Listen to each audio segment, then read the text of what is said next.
نرحب بكم في قناتنا مع مولانا محمد فياض لمناقشة الموضوعات الإسلامية ونشر المعرفة.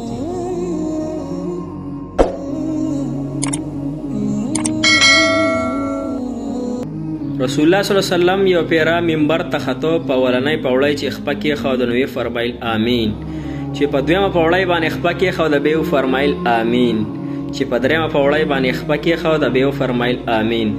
اصحاب رضی الله تعالی عنهم اجمعین ته پوښتنه وکړه یا رسول الله صلی الله علیه وسلم دا تاسو ناشنا غونډه کې کار وکړو، مخکې چېرته دا کار تاسو نه و کړی؟ نو حضور پاک صلی الله علیه وسلم ته وفرمیل ای زما صحابو، جبرائیل علیه السلام راغلی و، ما چې کله په اولنۍ پوړۍ باندې قدم کېښودو نو جبرائیل علیه السلام خیرې وکړي چې هلاک دي شي هغه څوک و چې د چا مور او پلار په بوډاوالي کې بیا مونتو یا دې دواړو کې یوې بیا مونتو یا مور یا پلار او د پې ځان جنت ته ور داخل نه کړو، دا انسان دې هلاک شي. وي ما وویل چې آمین. بیا وفرمیل چې کله ما په دویمه پوړۍ باندې قدم کېښودو نو جبرائیل علیه السلام وفرمیل چې هلاک دې شي هغه څوک و چا باندې چې د رمضان مبارک میاشت راله او دفع الله جل شانه ځان ونه بخو. نو ما ویل چې آمین.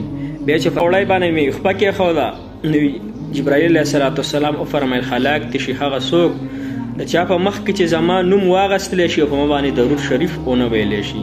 نو عزتمند مسلمانانو د روزې میاشت را روانه ده، نو چې کم از کم په مور پلار باندې ځان وبخو، د هغوی دونه خدمت وکړو چې الله جل شانه هم مغفرت نصیب کړي.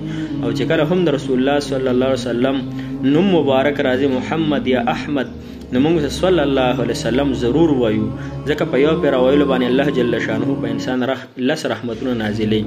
الله تعالی د عمل کولو توفیق راکړي. نرحب بكم في قناتنا مع مولانا محمد فياض لمناقشة الموضوعات الإسلامية ونشر المعرفة.